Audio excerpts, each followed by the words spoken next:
너의 이름은 도시의 빌딩 숲 너머로 떨어지던 어느 평범한 날의 혜성과 함께 시작됩니다. 도시에서는 낭만적인 이벤트가 되어줬던 그 혜성이 어느 시골에게는 마을 전체를 괴멸시키는 재난이 되며 서로 다른 공간에 살고 있는 두 주인공의 운명을 어긋나게 만들어버렸죠.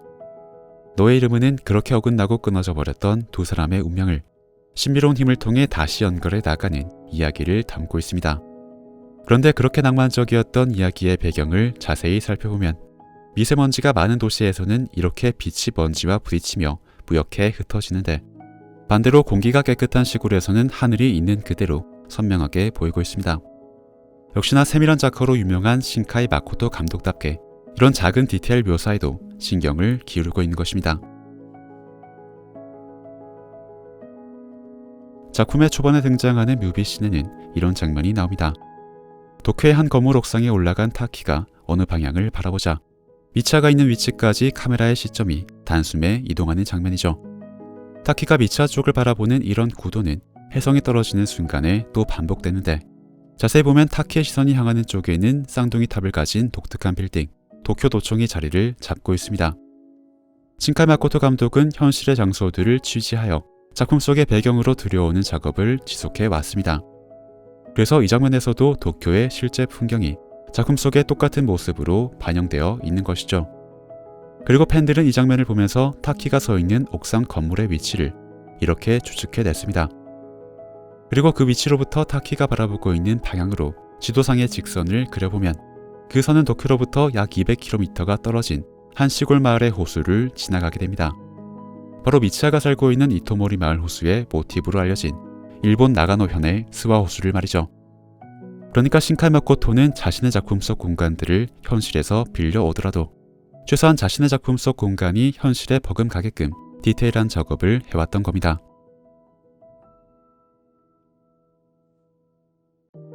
그리고 오프닝 뮤비씬에는 또 하나의 주목할 만한 장면이 있습니다.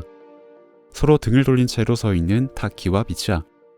그러다가 상대방이 흐릿해지면서 결국에는 사라져버리고 마는 장면이 번갈아서 연출되는데 何かが消えてしまったという感覚だけが目覚めてからも長く残る.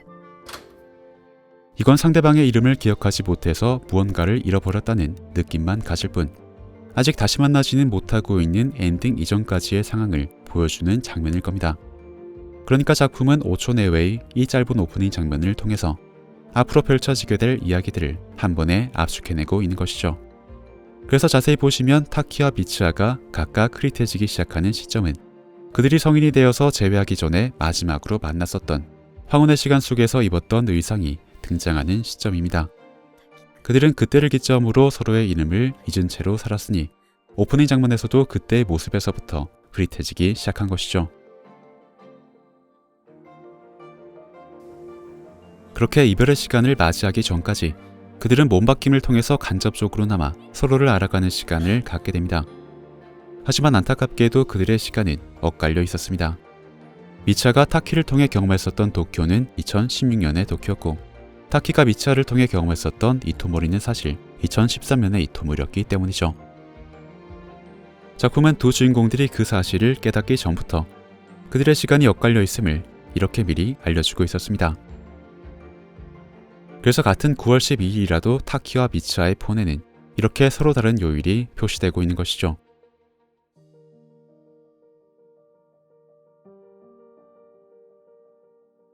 그렇게 3년의 시차가 있음을 아직 알지 못하던 미츠아는 무작정 도쿄로 찾아가서 타키를 만납니다. 하지만 타키의 입장에서 지금은 미츠아를 만나기 3년 전의 시점이니 당연히 미츠아를 알아볼 리가 없었죠. 자신의 기대와는 전혀 다른 타키의 반응에 당황하는 미츠아. 타키는 그런 미츠아를 앞에 둔 채로 노트 공부에 다시 집중하는데 여기를 자세히 보시면 이 노트에는 짧은 영어 문장이 적혀 있습니다. 첫 번째 문장은 티아마트의 성을 보셨나요? 그리고 두 번째 문장은 나의 반쪽을 찾고 있습니다. 라고 해석할 수 있는 문장들이죠. 타키는 자신의 카운터파트가 될 존재가 바로 지금 자신을 찾아왔다는 것을 알지 못한 채 数日前から肉眼でも見え始めたティアマト彗星いつどこに見えるんでしょうか 그리고 바로 내일이면 이토모리 마을에 떨어지게 될 혜성이 바로 티아마트 혜성으로 불린다는 것을 알지 못한 채 그저 노트 속의 문장만을 외우고 있었습니다. 그렇지만 다행히도 미치아가 건네준 머리끈 덕분에 두 사람의 인연은 계속 이어질 수 있었죠. ほら3年俺が持ってた。今度はミツハが持ってて。 그리고 미치아의 그 머리끈은 타키가 지금 타키 본인인지 아니면 미치아가 타키의 몸에 들어와 있는 상태인지를 구분해주는 표식이 됩니다.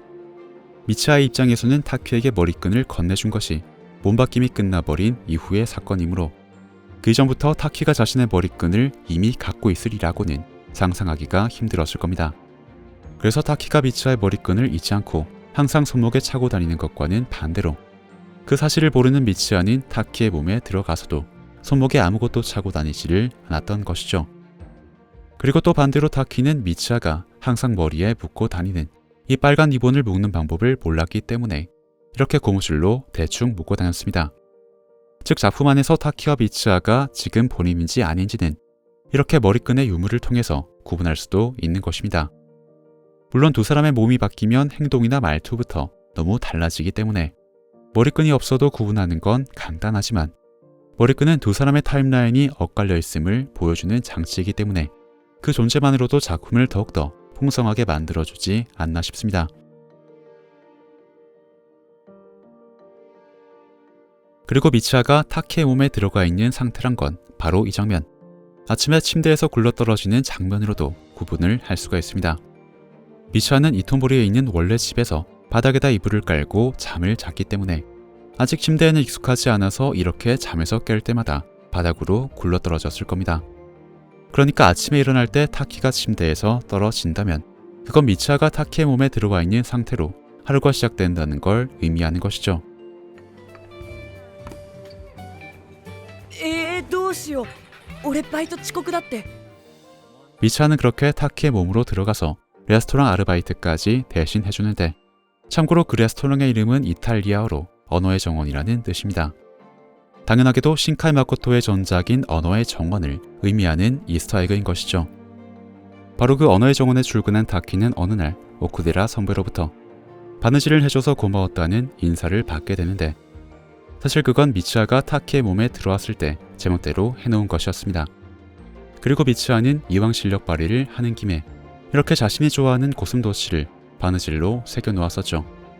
미치아가 고슴도치를 좋아하는 모티브에 대해서는 정확히 밝혀진 바가 없지만 그건 아마도 신카이 마코토 감독이 자신을 상징하는 고양이 캐릭터 상품을 타키에게 사용하도록 설정했던 것처럼 미치아를 창작하는 데 영감을 줬었던 신카이 감독 주변 인물이 고슴도치를 좋아했던 것이 아니었을까 싶습니다.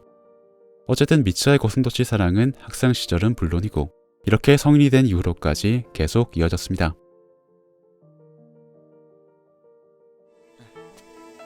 そんなことよりカフェにでも寄ってかんか。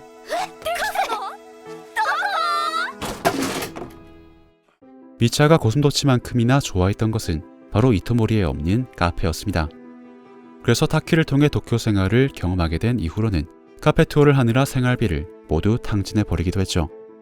그러자 타키는 그런 미치아를 위한 것이었는지 아니면 자신의 용돈을 지키기 위한 것이었는지는 몰라도 어쨌든 미치아의 몸에 들어갔을 때 친구 태씨와 함께 나무를 잘라 이렇게 노상 카페를 만들어냈습니다. 하지만 그 덕분에 이토모리 마을의 다리 안쪽을 든든하게 지켜주던 이 커다란 나무는 더 이상 만날 수가 없게 되었죠. 고등학생들의 카페 감성을 위해 희생된 나무, 그는 좋은 나무였습니다.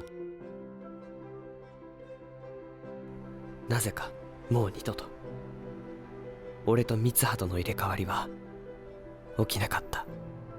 그리고 어느 날부턴가 미치아와의 연결이 끊어져 버리자 타키는 미치아의 흔적을 찾아 이토모리 마을을 직접 찾아갑니다. 든든한 동료들의 도움을 받으며 잠시 허기를 달래기 위해 라멘집에 들어간 타키. 그런데 그 라멘집의 사장님으로부터 타키는 이토모리 마을의 진실을 전해 듣습니다. 糸森ってのは糸森。まさか。もしかしてあの彗星の 미치아가 살았던 이토모리 마을은 3년 전의 해성으로 이미 폐허가 되었다고 말이죠.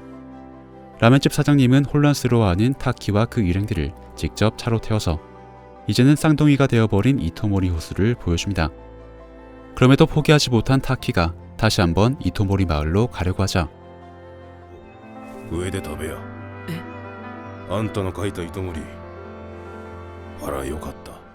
사장님은 이렇게 도시락까지 따로 준비해서 타키의 여정을 응원해줍니다.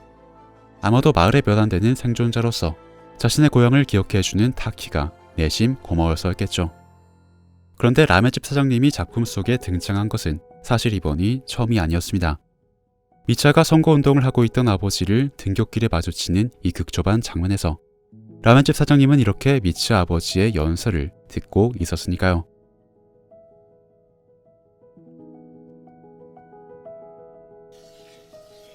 다소 카레. 너의 이름은 때부터 신카이 마코토 감독은 자신의 이전 작품 속 주인공들을 카메오로 등장시키기 시작했습니다. 대표적인 사례라면 언어의 정원의 주인공이었던 요키노가 너의 이름은에서 이토모리 학교의 선생님으로 재등장하는 것을 꼽을 수가 있죠. 그리고 미츠아만큼이나 카페의 진심이었던 친구들 태시와 사야카는 너의 이름은 후반부에서 도쿄의 카페를 즐기다가 부동산을 살펴본 뒤 날씨의 아이에서 재등장하여 맑음 소녀가 선사해준 날씨를 감상합니다. 마찬가지로 너의 이름은 후반부에서 잠깐 모습을 비쳤던 미츠아의 동생 요치아도 날씨의 아이에서 재등장하여 맑아진 날씨를 기쁘게 올려다보죠. おや来たのかい。手伝おうと思ってさ。 그리고 가장 중요한 너의 이름은의 주인공 타키는 날씨 아이에서 희나에게 의뢰를 하는 당사자 중 한 명으로 등장하고 そういえば来週で18になるって。誕生日プレゼントあげなきゃだね。 호다카에게 이런 조언을 건네면서 백화점에서 근무하고 있는 미츠아까지 작품에 등장시킬 명분을 만들어줍니다. 이런 식의 간단한 카메오 연출로 팬들에게 또 다른 덕질 요소를 만들어주고 있는 신카이 마코토 감독. 앞으로도 직관적으로 알아볼 수 있는 카메오를 계속 활용할지, 아니면 날씨 아이 속 오컬트 잡지 한 편에 나오는 이토모리 해성 기사처럼 조금은 찾기 어려운 방식으로 바뀔지, 그건 신작에서 계속 지켜봐야 할 것 같습니다.